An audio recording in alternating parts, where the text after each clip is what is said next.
혹시 여러분들 가운데에 모든 것이 막힌 그 절망의 순간에 예상치 못한 어떤 일로 인하여 그 길이 열렸던 경험 있으십니까?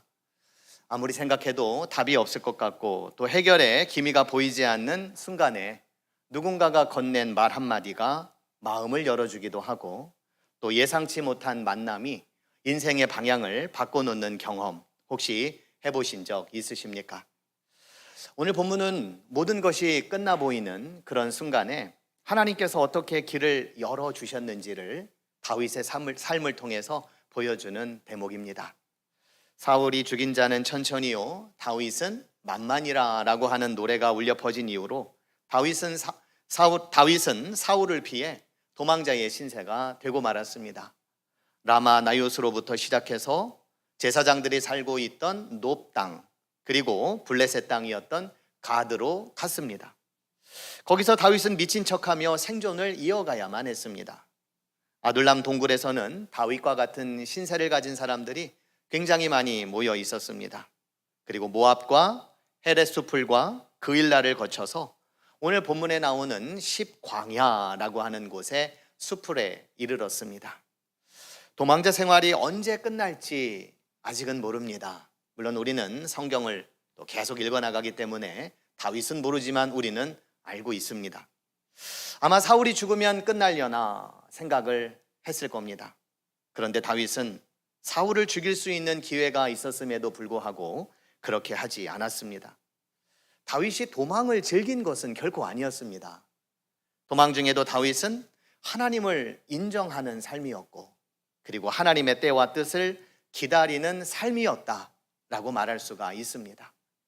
순종을 하면 할수록 어려움은 계속되었지만 다윗은 하나님의 뜻을 거역할 수는 없었습니다. 왕이 되기 전 다윗은 배워야 할 것이 참 많았던 것 같습니다. 도망자의 삶도 그 가운데의 하나였습니다. 하지만 그 모든 과정은 하나님께서 사울을 대신할 왕으로 빚어가시는 과정이었습니다. 하나님의 훈련의 시간이라고도 할 수 있습니다. 도망 중에 다윗은 하나님께 계속 묻는 모습을 우리가 볼 수가 있습니다. 도망 중에도 하나님을 더 깊이 만나는 시간을 그가 가졌었구나. 아둘람 동굴에 모인 환난당하고 또 빚을 지고 그리고 마음이 원통한 자들과 함께 하면서 공동체의 중요성을 그도 깨달았을 겁니다. 이들은 훗날 다윗 왕국의 핵심 인물이 되었습니다. 블레셋 땅 가드에서는 다윗이 미친 척을 해야만 했었습니다. 자신의 한계를 깊이 절감했었던 순간이었을 겁니다. 사울을 죽이지도 않고 도리어 원수를 용서하고 백성들을 보호하는 일을 하면서 왕으로서 그는 여러 인성적으로나 성품적으로나 형성되어가는 그런 시간을 보냈습니다. 도망자의 삶 속에서 말이죠. 사울왕 한 사람으로 인해 겪게 된 여러 가지 어려움이었지만 사울왕은 하나님께서 다윗을 빚어내기 위해 그저 도구로 사용할 뿐이었습니다. 하나님께서는 다윗 한 사람을 위해서 큰 계획을 이루어가고 계셨습니다. 여러분은 지금 어디쯤 계십니까? 여러분들은 어느 광야, 어느 동굴에 서 계십니까?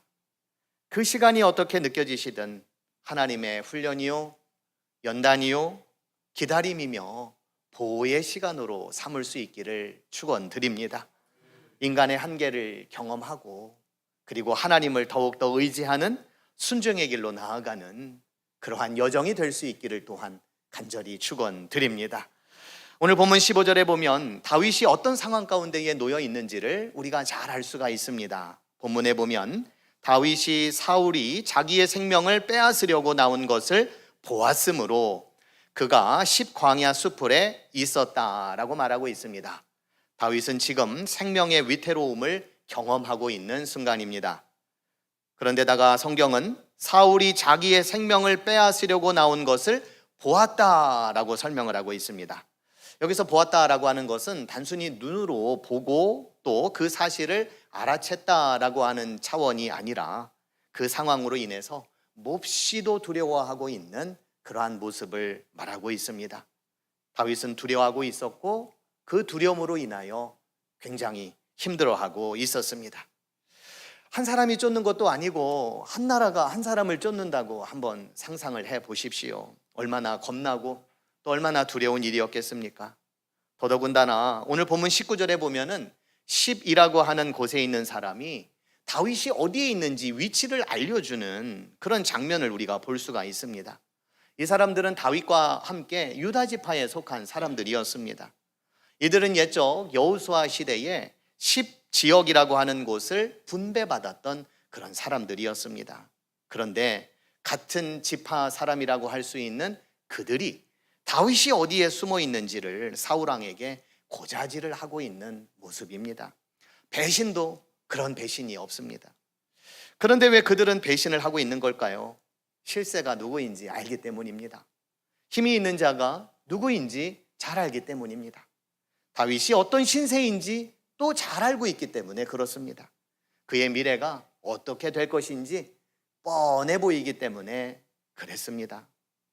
23절에서 사울은 다윗을 기필코 찾아낼 것이라는 자신감도 보여주고 있습니다.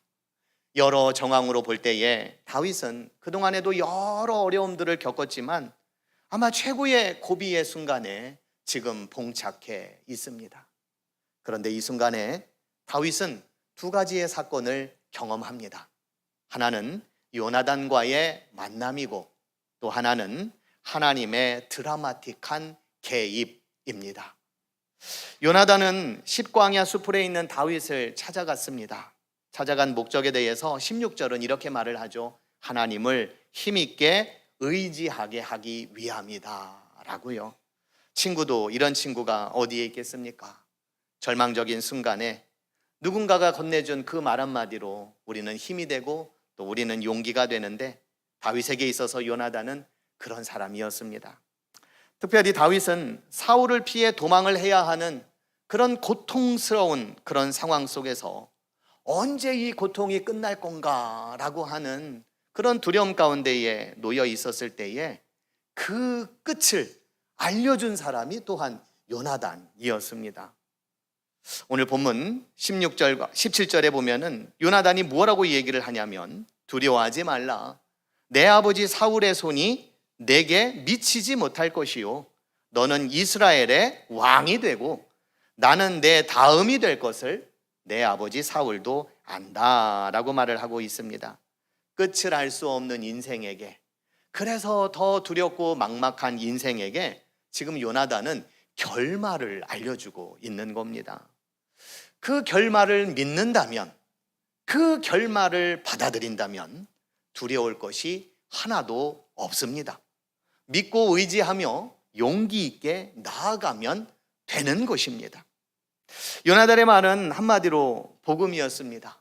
생명과 구원의 기쁜 소식이라고 할 수 있습니다. 그리고 하나님의 언약을 다시금 갱신하는 말이기도 합니다. 너를 통해서 하나님 역사하신다.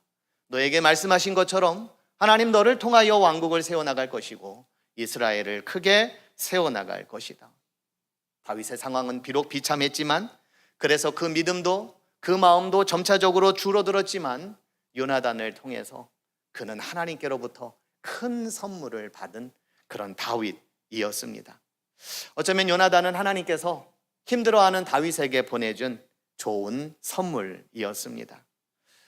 우리들도 그 누군가에게 좋은 선물이 되었으면 좋겠습니다. 공동체라고 하는 말, 이 말의 어원은요, 함께 누군가에게 선물이 된다라고 하는 의미를 가지고 있다고 합니다. 지금 내 곁에 있는 사람에게 우리가 말이든 우리가 행위든 우리가 무엇이든지 간에 좋은 선물이 될 수 있기를 간절히 축복드립니다. 어쩌면 저희를 이 남천교회라고 하는 이곳에 불러주신 것은 내 옆에 있는 누군가를 위한 선물이 되라고 우리를 이 자리로 불러주신 줄로 믿습니다. 이 마음으로 살아가시고 오늘 요나단처럼 하나님을 붙들고 더욱 의지하며 사십시오. 하나님의 약속은 우리 가운데에 있습니다.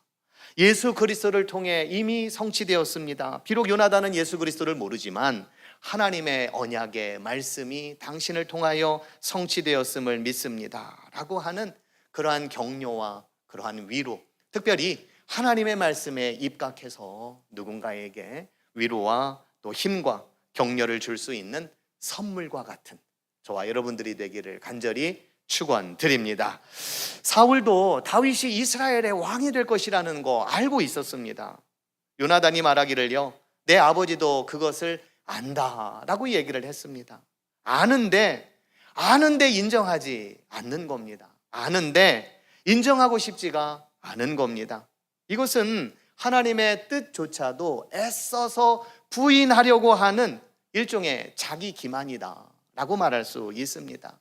얼마나 목이 굳었으면, 얼마나 불순종하는 마음이 컸으면 인정해야 될 것을 인정하지 않는 그런 사울의 모습을 또한 우리가 볼 수 있는 거죠.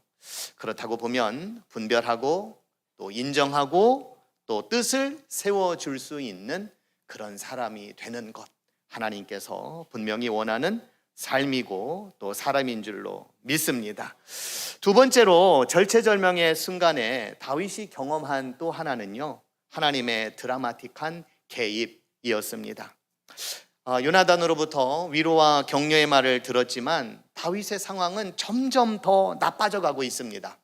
본문 26절에 보니까 사울이 산 이쪽으로 가매 다윗과 그의 사람들은 산 저쪽으로 가며 다윗이 사울을 두려워하여 급히 피하려 하였으니 이는 사울과 그의 사람들이 다윗과 그의 사람들을 애워싸고 잡으려 함이었더라 라고 말을 하고 있습니다. 지금 애워싸고 있는 그러한 상황을 또 묘사하고 있습니다. 이제 다윗은 영락없이 잡히게 될 그런 순간을 맞이하게 되었습니다. 십광야 수풀에 있다가 사울이 오는 것을 보고 마온 광야로 피신을 또 했습니다. 다윗은 인간으로서 자기가 할 수 있는 최선의 노력은 다 했습니다.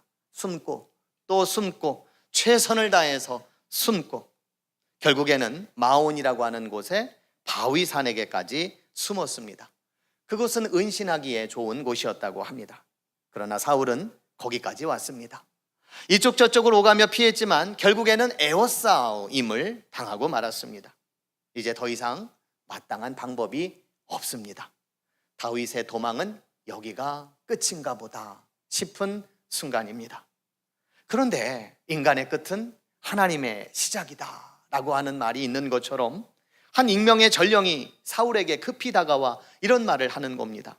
블레셋 사람들이 이스라엘 땅을 침략했습니다.